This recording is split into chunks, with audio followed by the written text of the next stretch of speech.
Hey everyone, welcome back to my channel. It's me Priya Vikram. இன்னைக்கு வீடியோல செம்ம டேஸ்டியான Mangalore style prawn ghee roast எப்படி பண்றது அப்படிங்கறது தான் பார்க்க போறோம். இது என்னோட ரொம்ப ஃபேவரட் டிஷ். வாங்க பார்க்கலாம். Mangalore prawn ghee roast பண்றதுக்கு என்னென்ன தேவைன்னு பார்க்கலாம். இங்க ஒரு 500 grams prawn எடுத்து க்ளீன் பண்ணிட்டு மேரினேட் பண்ணி வச்சிருக்கேன்.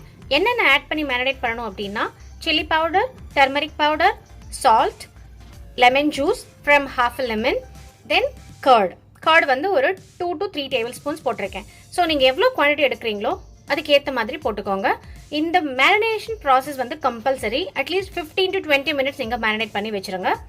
மசாலாஸ் அப்படின்னா ட்ரை சில்லி வந்து உங்களுக்கு காரம் எவ்வளவு தேவையோ அத்தனை எடுத்துக்கோங்க.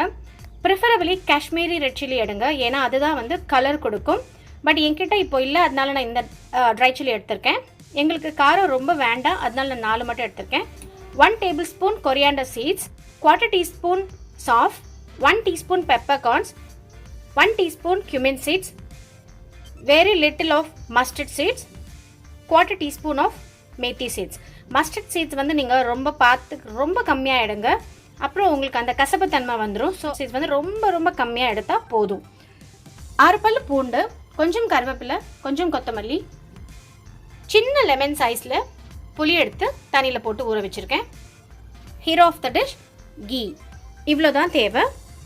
இப்போ நம்ம ஃபஸ்ட்டு என்ன பண்ணணும்னா, இங்கே இருக்கிற மசாலாஸை ட்ரை ரோஸ்ட் பண்ணி அது கூட கார்லிக், டேமரின் இவ்வளோத்தையும் ஆட் பண்ணி நல்ல பேஸ்ட்டாக அரைக்கணும். நீங்கள் காஷ்மீரி சில்லி யூஸ் பண்ணீங்கன்னா ரொம்ப நல்ல ரெட்டிஷ் கலர் கிடைக்கும். பட் நான் நார்மல் ட்ரை சில்லி தான் யூஸ் பண்ணேன், ஸோ கலர் வந்து அவ்வளோவா இல்லை. But that's okay. இப்போ இதில் 6 பல்லு பூண்டு ஆட் பண்ணுறேன். ப்ளஸ் நம்ம இங்கே ஊற வச்சுருக்கோம் இல்லையா, அந்த டேமரின் அதையும் ஆட் பண்ணுறேன். பேஸ்ட் பண்ணி எடுத்தாச்சு. இந்த கடாயில் கீ ஆட் பண்ணிக்கலாம்.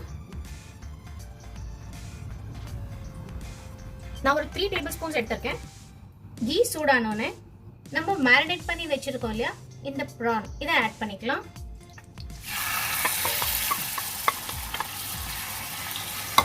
நான் பாத்திரம் சேஞ்ச் பண்ணிட்டேன், ஏன்னா அதில் எனக்கு தண்ணி அவ்வளோ சீக்கிரம் அப்சார்ப் ஆகிற மாதிரி தெரியல. ஸோ நான் கொஞ்சம் வைடாக இருந்தால் நல்லாயிருக்கும்னு நினச்சேன், அதனால பாத்திரத்தை மாற்றிட்டேன். அந்த வாட்டர் எல்லாம் கொஞ்சம் எவாபரேட் ஆகிற வரையும் வெயிட் பண்ணலாம். ப்ரான் கொஞ்சம் வெந்துருச்சு, அதோட கலர் வந்து கொஞ்சம் பிங்கிஷாக டர்ன் ஆகிட்டு இருக்கு. ஸோ இப்போ நம்ம அந்த மசாலாவை ஆட் பண்ணிடலாம்.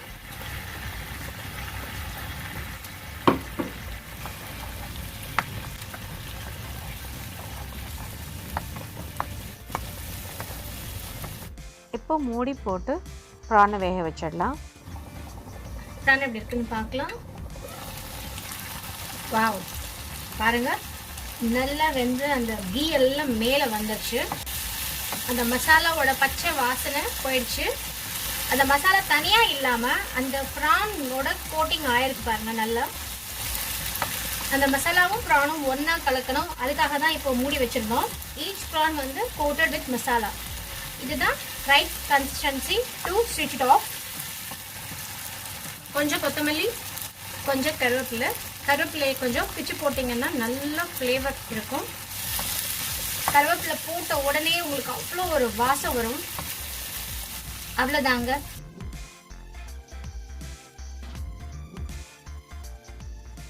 Yummy Mangalore ghee roast is ready to serve.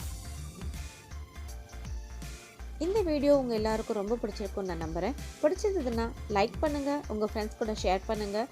இதுவரையும் என்னோட சேனலுக்கு சப்ஸ்கிரைப் பண்ணலன்னா ப்ளீஸ் கன்சிடர் சப்ஸ்கிரைபிங். அதோடு மட்டும் இல்லைங்க, இந்த ரெசிபியை வீட்டை ட்ரை பண்ணிவிட்டு எப்படி வந்ததுன்னு எனக்கு கமெண்ட்டில் மறக்காமல் சொல்லுங்கள்.